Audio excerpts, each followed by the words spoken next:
قال من أطاعني دخل الجنة ومن عصاني فقد أبى كما قال النبي صلى الله عليه وسلم اللهم صل على محمد وعلى آل محمد كما صليت على إبراهيم وعلى آل إبراهيم إنك حميد مجيد اللهم بارك على محمد وعلى آل محمد كما باركت على إبراهيم وعلى آل إبراهيم إنك حميد مجيد حضرات علماء کرام طلباء सालिक और सालिकीन हजरात আল্লাহ পাকের অশেষ মেহেরবানি আর দয়া জামিয়া প্রাঙ্গণে আমাদেরকে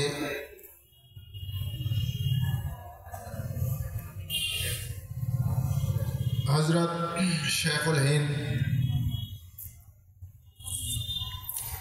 শেখুল ইসলাম হযরত হুসেন আহমদ মাদানী রহমতুল্লাহ আলাইহি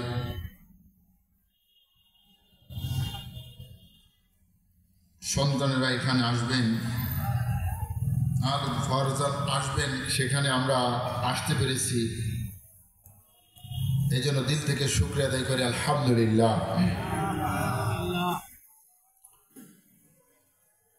সম্মানিত উপস্থিতি, আল্লাহ রাব্বুল আলামিন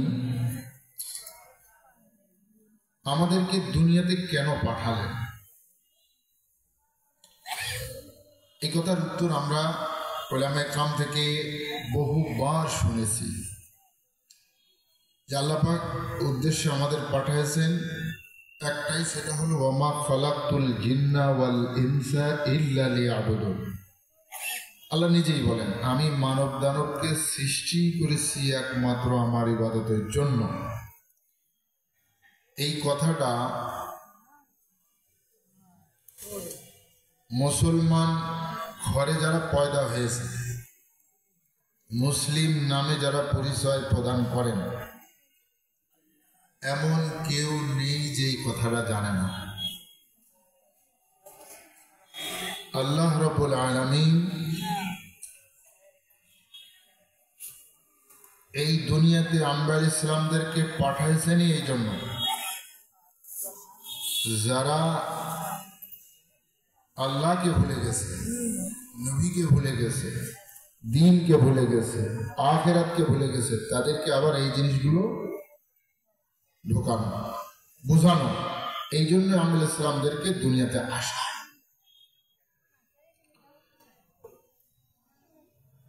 নবী করিম সাল্লাল্লাহু আলাইহি ওয়াসাল্লাম দুনিয়া থেকে চলে গেছেন 1400 বছর গত হয়ে গেছে।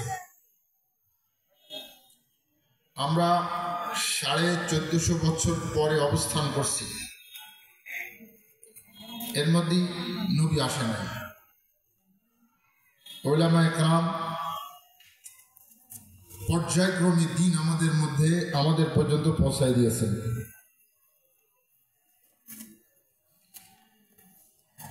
আমরা পেয়েছি দিন আমরা পেয়েছি,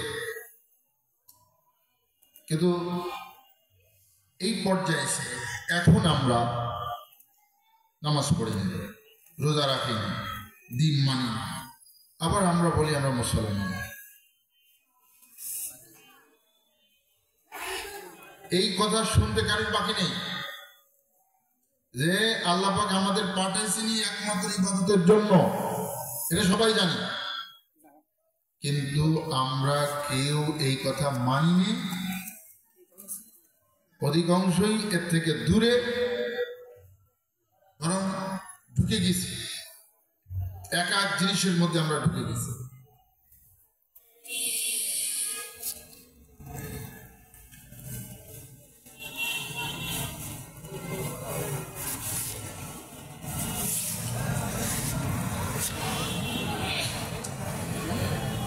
এই জন্য আম্বিয়া আলাইহিস সালামদেরকে আল্লাহ পাক যুগে যুগে দুনিয়াতে পাঠাইছেন।